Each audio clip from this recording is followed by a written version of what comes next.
Amados irmãos, nós vamos ouvir nesse instante a pregação da palavra do Senhor. Hoje chegamos à exposição da doutrina que nós confessamos no dia do Senhor, de número 5 do Catecismo de Heidelberg. E essa será, então, a nossa leitura no Catecismo, dia do Senhor, de número 5. A pergunta de número 12. Se pelo justo julgamento de Deus merecemos tanto o castigo temporal quanto o eterno, como então poderemos escapar dessa punição para sermos novamente recebidos em graça? Resposta: Deus requer que a sua justiça seja satisfeita. Por isso, nós mesmos devemos satisfazer completamente essa justiça, ou outro deve fazer isso por nós. Pergunta de número 13. Podemos nós mesmos satisfazer essa justiça? Resposta: certamente que não. Pelo contrário, todos os dias aumentamos a nossa dívida. Pergunta de número 14. Qualquer mera criatura pode satisfazê-la por nós? Resposta: não. Primeiro, porque Deus não castigará outras criaturas pelo pecado que o homem cometeu. Segundo, porque nenhuma mera criatura pode suportar o peso da ira eterna de Deus contra o pecado, nem libertar outros dessa ira. Pergunta de número 15. Que tipo de mediador e libertador temos que buscar? Resposta: alguém que seja homem verdadeiro e justo, e mais poderoso que todas as criaturas, isto é, alguém que seja ao mesmo tempo Deus verdadeiro. Agora vamos abrir as nossas Bíblias. Carta do apóstolo Paulo aos Romanos, capítulo de número 8. Leremos os versículos de 1 a 4, são o texto da pregação dessa noite. Romanos, capítulo 8, versículos de 1 a 4. Agora, pois, já nenhuma condenação há para os que estão em Cristo Jesus. Porque a lei do Espírito da vida em Cristo Jesus te livrou da lei do pecado e da morte.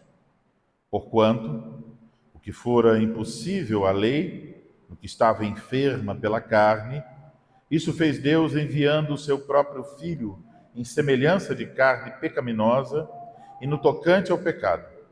E com efeito condenou Deus na carne o pecado, a fim de que o preceito da lei se cumprisse em nós, que não andamos segundo a carne, mas segundo o Espírito. Até aí a leitura da palavra do Senhor. Vamos orar ao Senhor. Ó Senhor Deus, nosso Pai Celestial, agradecemos, Senhor, por cada uma das Tuas dádivas, a dádiva de, nesse instante, termos em nossas mãos as nossas Bíblias, a dádiva de podermos, nesse instante, ouvir a exposição da Tua Palavra. Concede, Senhor, a nós o coração pronto e disposto para ouvir, para aprender, para seguir aquilo que o Senhor ordena. Que à medida em que ouvirmos a Tua Palavra, o Teu Espírito Santo opere em nosso coração para fortalecer a nossa fé, para afirmar a nossa esperança e aumentar o nosso amor. Oramos, Senhor, e pedimos por aquele que há de falar, para que o Senhor dê a ele a graça da qual precisa e sem a qual não pode falar. Dá que fale com integridade e que Tu sejas glorificado através da exposição da Tua palavra e que a Tua igreja seja edificada, Senhor. É o que nós pedimos no desejo de que o reino do Teu Filho avance. Em nome dele oramos. Amém. Amados irmãos em nosso Senhor Jesus Cristo, como vocês devem lembrar, e eu espero até que as crianças consigam se lembrar disso, o nosso catecismo está dividido em 3 partes principais. A primeira trata sobre os nossos pecados e miséria, dia do Senhor 2, 3 e 4. A segunda trata sobre a nossa salvação, dia do Senhor de número 5 até o dia do Senhor de número 31. E a terceira trata sobre a gratidão que nós devemos por causa da salvação que nos foi concedida por Deus. Dia do Senhor 32 até o 52. Nos últimos domingos, nós ouvimos o ensino bíblico sobre os nossos pecados e miséria, dia do Senhor 2 ao 4. Aprendemos como a nossa miséria espiritual é revelada. A menor resposta do catecismo, pela lei de Deus. Aprendemos qual é a origem da nossa miséria espiritual. A origem não está em Deus e na criação, pois Ele nos criou a sua imagem e semelhança em verdadeira justiça e santidade. Mas a origem da nossa miséria está na desobediência de nossos primeiros pais, Adão e Eva. E também aprendemos sobre o castigo, sobre a nossa miséria. A justiça de Deus requer que recebamos o castigo pelos nossos pecados. Nessa tarde, quando chegamos ao dia do Senhor de número 5, entramos na segunda parte do nosso catecismo, a parte que trata sobre o modo como nós somos libertos dos nossos pecados e miséria. Ou seja, a parte que trata sobre a nossa salvação. E a pergunta de número 12 reconhece a conclusão a qual chegamos nos dias do Senhor 2 a 4. Veja como está a pergunta de número 12. Aí confessamos, pelo justo julgamento de Deus, merecemos tanto o castigo temporal quanto o eterno. Essa pergunta quer mostrar que há um modo de escapar do castigo. E por isso, o restante da pergunta é este: como então poderemos escapar desta punição para sermos novamente recebidos em graça?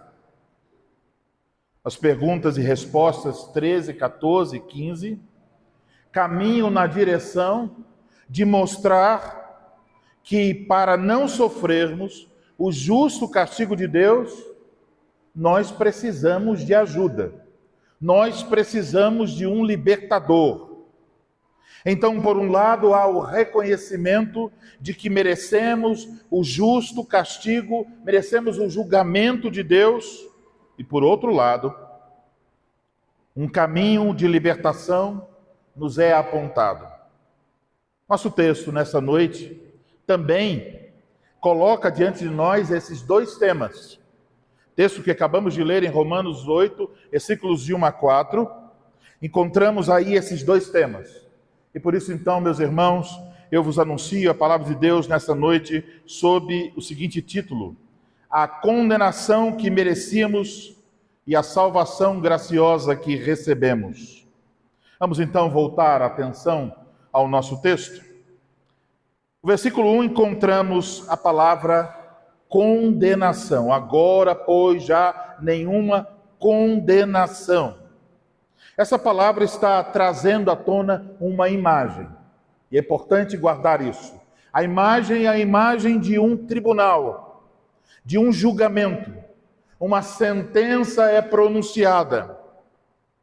Aqui nos é útil, então, entender um pouco sobre essa palavra na carta aos Romanos. Saber que lá no capítulo de número 5 desta carta, exatamente esta mesma palavra foi usada. Nos versículos 12 a 21 do capítulo 5, o apóstolo está falando do resultado da nossa união com o primeiro Adão, em contraste com os resultados da nossa união com o segundo Adão, o Senhor Jesus Cristo. E veja o que diz no versículo 16. O dom, entretanto, não é como no caso em que somente um pecou. Porque o julgamento derivou de uma só ofensa para a condenação, diz o texto. Uma só ofensa para a condenação. Segue. Mas a graça transcorre de muitas ofensas para a justificação. Ele se refere ao julgamento de Deus sobre a ofensa de Adão no Éden. Uma vez que Adão era o nosso representante, por sua única ofensa, todos nós recebemos a condenação. Isso é repetido no versículo 18 do capítulo 5. Pois assim como por uma só ofensa veio o juízo sobre todos os homens para a condenação, assim também, por um só ato de justiça, veio a graça sobre todos os homens para a justificação que dá vida. Nesses versículos, a condenação se refere à sentença que nós recebemos do justo julgamento de Deus por causa de uma única ofensa, o pecado de Adão no Éden. Por causa do pecado de Adão, por ser ele nosso representante, então quando ele pecou, o juízo e a condenação vieram sobre todos aqueles a quem ele representava. Em outras palavras, isso é importante entender, se não tivéssemos cometido nenhum pecado, ainda mereceríamos a condenação por causa do pecado original. Em contraste com esta condenação, o apóstolo coloca a justificação que recebemos em Cristo. Por ser ele o segundo Adão, o nosso representante, o representante dos eleitos de Deus, por um só ato de justiça de Cristo Jesus, a sua obra na cruz, ele nos concede a graça para a justiça que dá vida. Unidos ao primeiro Adão, pecamos, ofendemos a Deus e por isso fomos julgados nele e recebemos nele, em Adão, a condenação para a morte. Mas, unidos ao segundo Adão, recebemos graça e vida. Fomos justificados. E é importante, se alguém negar o primeiro elemento da representatividade e disser: Adão não era meu representante no Éden, também deve negar o segundo elemento e dizer que Jesus não é seu representante agora. Portanto, de acordo com o que diz a palavra de Deus aqui em Romanos 5, nós merecíamos a condenação de Deus mesmo antes de nascermos. Mas a justificação que recebemos em Cristo Jesus fez com que a condenação que merecíamos fosse anulada. Em Adão, merecíamos ser condenados, merecíamos o julgamento, a morte eterna. Mas em Cristo Jesus, essa condenação foi anulada. Cristo morreu e assumiu sobre si os nossos pecados. Ele sofreu a condenação em nosso lugar. Ele satisfez a justiça de Deus e nos concedeu a sua própria e perfeita justiça. De modo que podemos dizer que uma vez que estamos em Cristo, não pesa mais sobre nós esta condenação. Mas, amados irmãos, esta condenação, mencionada no capítulo de número 8, não se refere a este assunto a qual acabei de mencionar. O pecado de Adão. Observe o início do nosso capítulo 8. Agora, pois. Poderíamos ler, agora, portanto. Isso quer dizer que as palavras iniciais do capítulo de número 8 estão relacionadas com aquilo que precede o capítulo 8, especialmente o capítulo 6 e o capítulo 7. Isso mostra que o que se diz aqui tem vínculo com os capítulos 6 e 7. Então entenda, enquanto na parte final do capítulo 3, do capítulo 4 e também no capítulo 5, o apóstolo Paulo esteve tratando sobre a justificação pela fé em Cristo Jesus, isto é, com base no que Cristo realizou por nós, Deus nos declara livres de condenação e perfeitamente justos. Isso pode ser resumido da seguinte forma: Cristo nos livrou da culpa do pecado. É isso que diz Romanos 3, 4 e 5. Somos livres da condenação, da culpa do pecado praticado por Adão e por nós também, porque ele era nosso representante. Mas no capítulo 6 e 7, o apóstolo não está tratando sobre justificação. O apóstolo está tratando sobre santificação. Isto é, que por causa da nossa união com Cristo, nós morremos para o pecado e devemos viver para Deus. No entanto, há uma diferença entre a justificação e a santificação.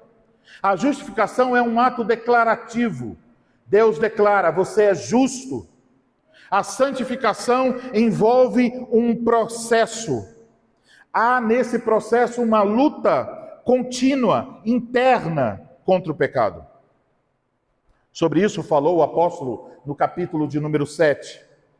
Portanto, o assunto de Paulo nos capítulos 6 e 7 de Romanos não é sobre a libertação da culpa do pecado, mas a nossa libertação do poder do pecado.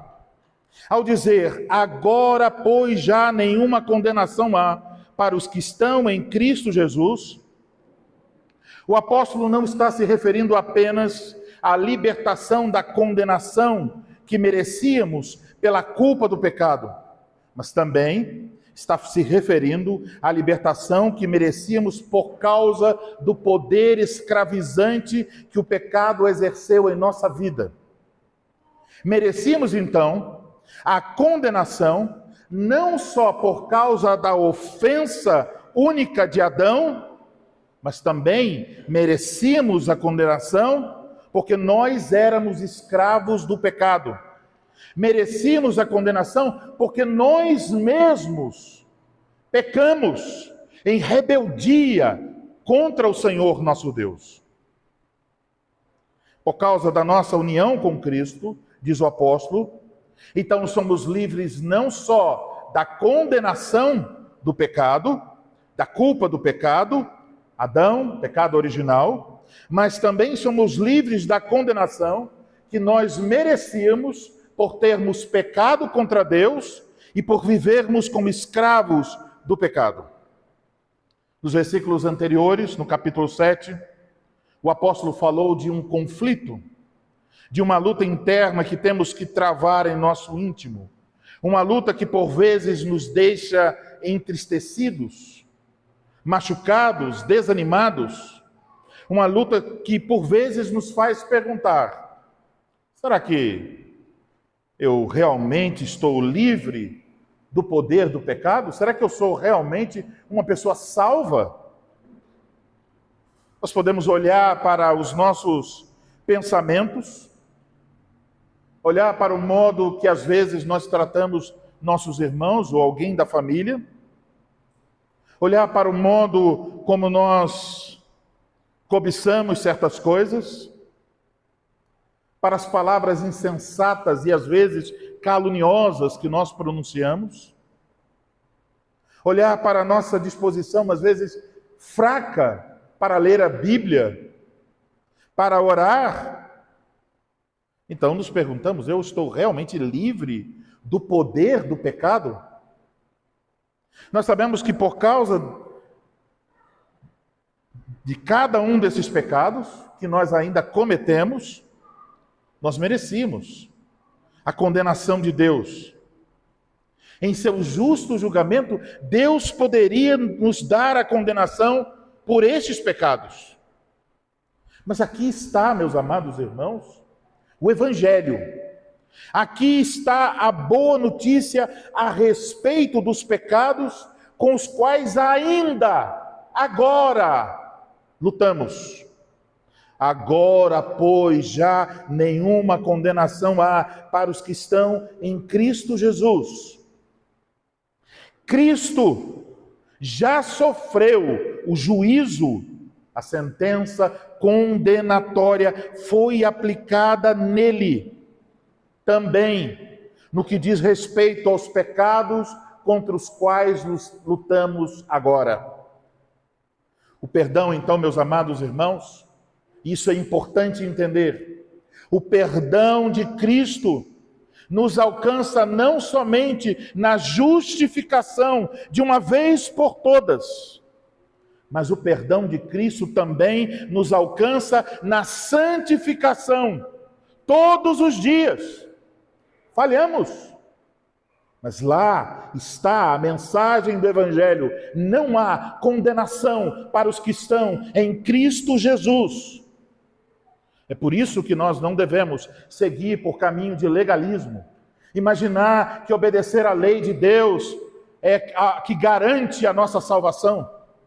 A nossa salvação, na justificação, na santificação, é garantida pela obra de Jesus Cristo.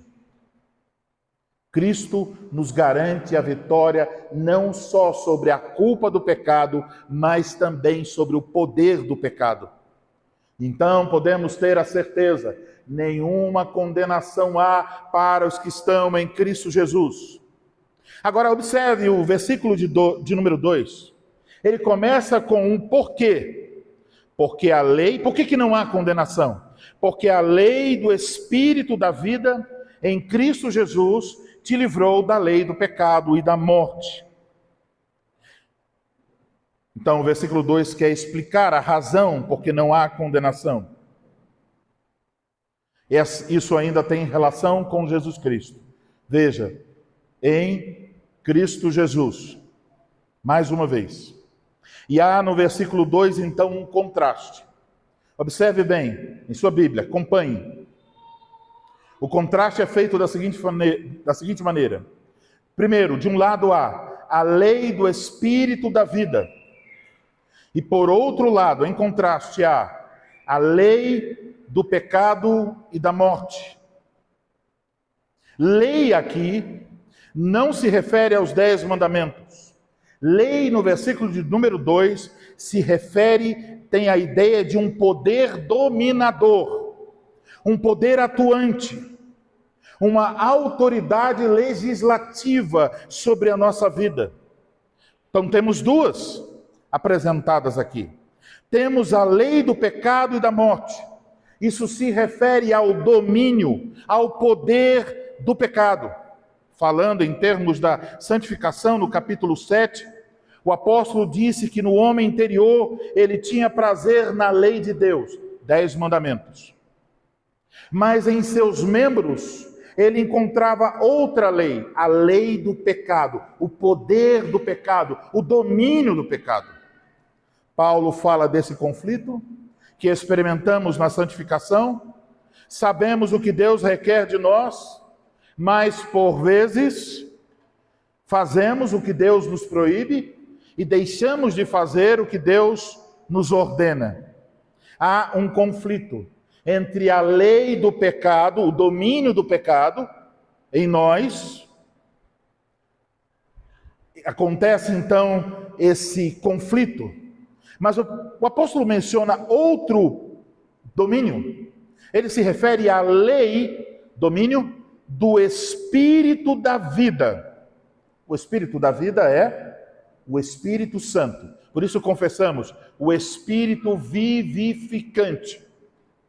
Assim sendo, a lei do Espírito da vida refere-se ao poder dominador, a atuação poderosa e eficaz do Espírito Santo na vida do crente.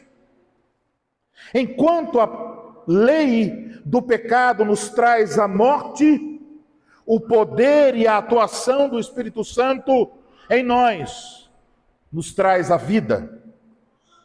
Esta lei do Espírito da vida é o poder do Espírito Santo agindo em nós para nos livrar do poder do pecado que conduz à morte. Essa libertação do poder do pecado também é explicada no versículo 3. Veja o que diz: porquanto o que fora impossível à lei, no que estava enferma pela carne, isso fez Deus, enviando o seu próprio Filho em semelhança de carne pecaminosa e no tocante ao pecado. E com efeito condenou Deus na carne o pecado. Primeiro ele diz: porquanto o que fora impossível à lei. O que foi impossível à lei? E lei aqui no versículo 3 se refere à lei de Deus. O que foi impossível à lei de Deus?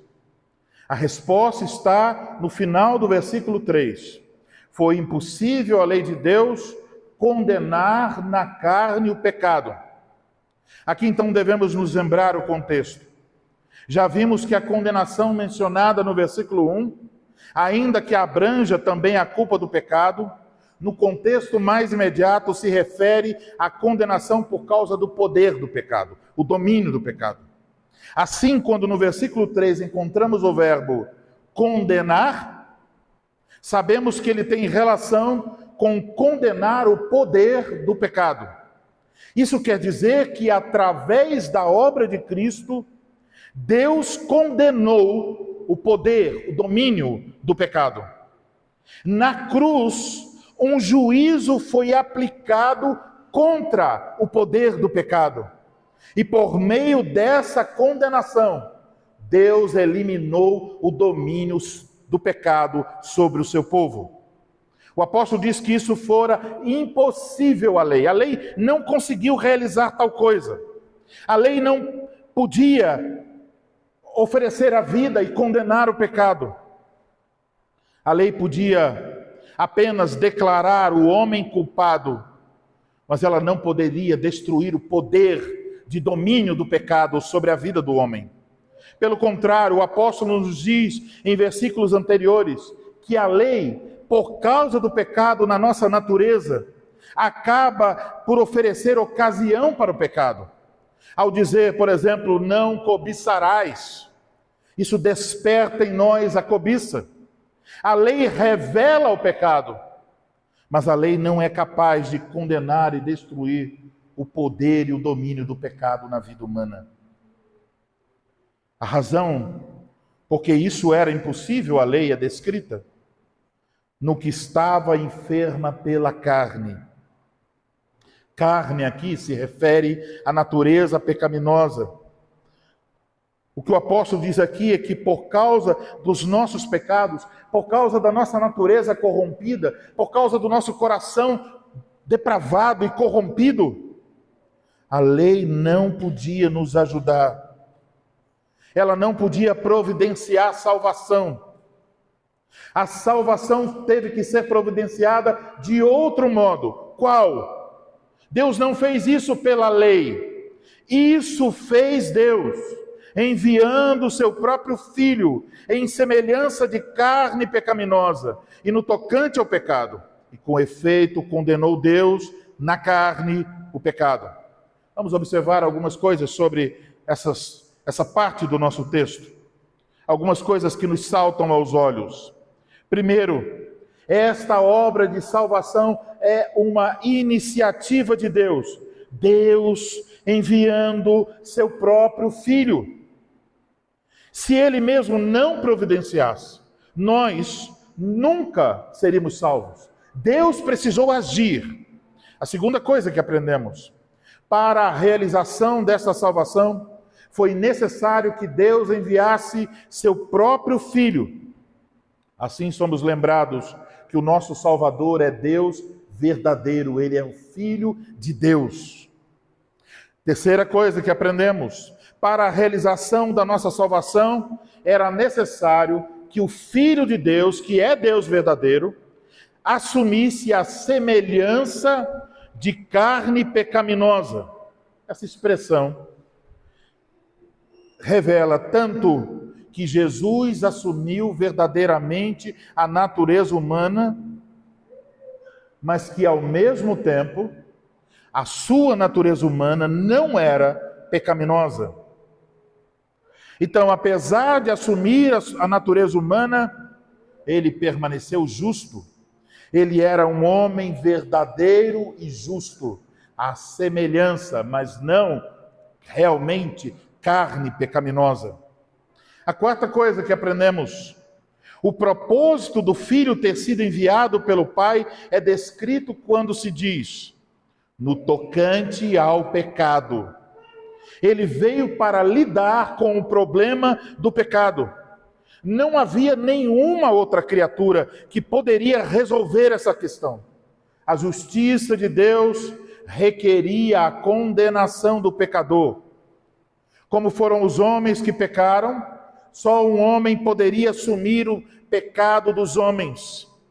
Não poderia ser um homem que já é pecador, deveria ser um homem justo, um homem sem pecado, mas ao mesmo tempo que fosse capaz de suportar o peso da ira eterna de Deus sobre a natureza humana. Para isso era necessário que ele ao mesmo tempo fosse Deus verdadeiro, a fim de sustentar a natureza humana que sofreria a condenação de Deus. Observem, irmãos, se olhamos com cuidado para as afirmações do texto que estamos observando, Romanos 8, de 1 a 4, perceberemos que brotam desse texto as mesmas doutrinas as quais estamos confessando no dia do Senhor de número 5. Lemos aqui sobre o juízo de Deus, condenou. Lemos sobre a divindade do nosso Salvador. Lemos sobre a humanidade do nosso Salvador. Mas lemos também que ele era justo, sem pecado.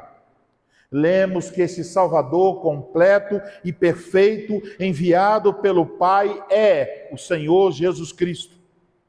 Agora observe o final do versículo 3. Lemos o seguinte: que com efeito condenou Deus na carne o pecado. Foi Deus, o juiz, que em sua perfeita justiça condenou o pecado na carne. Aqui devemos lembrar do contexto relacionado com o poder do pecado. Ao executar a sua justiça em Cristo, derramar a sua ira sobre ele, Deus condenou não só os nossos pecados, livrando-nos da culpa do pecado, a tal ponto que não há mais pelo que pagarmos, porque Cristo já nos pagou, já pagou nossos pecados e Deus já nos declarou justos. Mas aqui no final do versículo 3, a Escritura diz que Deus condenou o próprio pecado. Isso é, na cruz Deus condenou o poder dominador do pecado. Ele exerceu um juízo sobre o poder do pecado, de modo que o pecado não pode mais ter domínio sobre nós. Então, à luz do conflito mencionado no capítulo 7, o apóstolo nos diz: estamos livres da culpa e do poder do pecado. Nenhuma condenação há para os que estão em Cristo Jesus. Vocês estão livres. O poder do pecado foi vencido na cruz. E uma vez que estamos unidos a Cristo, morremos para o pecado. Qual é a consequência disso? Ela é descrita no versículo de número 4, veja em sua Bíblia. A fim de que o preceito da lei se cumprisse em nós, que não andamos segundo a carne, mas segundo o Espírito. Se você já leu os capítulos 6 e 7 de Romanos, talvez você possa estranhar as palavras do versículo 4. Porque lá no capítulo 6 e 7, Parece dar a impressão que nós não temos mais nada a ver com a lei. E aqui se refere à lei de Deus. No entanto, agora o apóstolo nos diz que por causa da obra de Cristo a nosso favor, não estamos mais sob o domínio do pecado, então não andamos mais segundo a carne, a natureza pecaminosa, mas estamos sob um novo domínio. Estamos sob o domínio e a atuação do Espírito da vida, o Espírito Santo, e por causa dele andamos no Espírito. E que deste modo, quando o Espírito está atuando, nos vivificando, o preceito da lei se cumpre em nós. O que isso quer dizer? Que aquilo que o homem tenta conseguir pela sua própria força, tentando obedecer à lei de Deus, ele não consegue, porque tem em seu corpo a lei do pecado que o domina. Mas que quando nós somos salvos em Cristo, e o domínio do Espírito Santo se inicia em nossa vida, nós cumprimos exatamente o que a lei nos ordena fazer. É uma ação de dentro para fora, uma ação vivificadora do Espírito Santo. Não é porque existem regras, não é porque criamos algumas leis ou algumas regras humanas, mas porque o Espírito Santo está trabalhando a lei de Deus dentro de nós. Não para sermos salvos, mas porque já somos salvos. Amados irmãos, eis o Evangelho da graça de Deus. Nós éramos pecadores miseráveis e merecíamos, de fato, a condenação eterna. Primeiro, porque estávamos unidos a Adão. Por isso, quando ele pecou, nós pecamos com ele. Mas depois, porque nós mesmos ofendemos a Deus e éramos escravos do pecado. Mas Deus cumpriu, Deus satisfez sua justiça, enviando seu Filho, que tomou sobre si a natureza humana, para que nela Deus condenasse o pecado. Agora estamos livres da condenação, livres da culpa do pecado, livres do poder e do domínio do pecado. Portanto, ainda que tenhamos, meus amados irmãos, que travar esta luta contra o pecado até o dia final da nossa morte ou do aparecimento de Cristo nos ares, nós não devemos desanimar, devemos confiar em Deus, devemos nos amparar em sua graça maravilhosa. Ele nos enviou o seu Filho, ele condenou o poder do pecado, ele nos livrou desse poder, ele nos deu o seu Espírito Santo, e o Espírito Santo concede vida. Ele nos concede a graça para não andarmos na carne, mas segundo o Espírito. Então, o que lemos aqui não é para nos escondermos e nos satisfazermos em nossos pecados. O que lemos aqui não é para viver segundo a carne, mas no Espírito. É para que o preceito da lei se cumpra em nós. Então a lei de Deus ainda nos é normativa, uma norma interna operada pelo Espírito Santo. Porém, aqui está este fato maravilhoso. Na nossa luta contra o pecado, nós podemos ter a certeza que se estamos em Cristo, ainda temos de lutar, porque o pecado ainda está presente em nossa vida, mas ele não tem e nunca terá novamente o domínio sobre a nossa vida. Não estamos mais debaixo do domínio, sob a lei do pecado. Estamos sob a lei, sob o domínio do Espírito Santo. Então pense sobre isso. Por mais que a luta contra o pecado nos entristeça, por mais que nos machuque, por mais que nos desanime, nós podemos voltar todos os dias o nosso olhar para o Evangelho. E o Evangelho nos diz: você está livre. Você está livre do poder do pecado. Em Cristo podemos dizer que esta é uma libertação sem volta. Não vamos ressuscitar para o pecado, porque já morremos para Deus. Morremos para o pecado e ressuscitamos para Deus. Então, amados irmãos, nós podemos continuar a nossa caminhada, travando nossas lutas contra o pecado, certos de que nós somos mais do que vencedores, certos de que chegará o dia em que a luta terminará. Então não haverá mais pecado e a nossa salvação se completará. Em Jesus Cristo somos benditos hoje e para sempre, livres hoje e para sempre. Amém.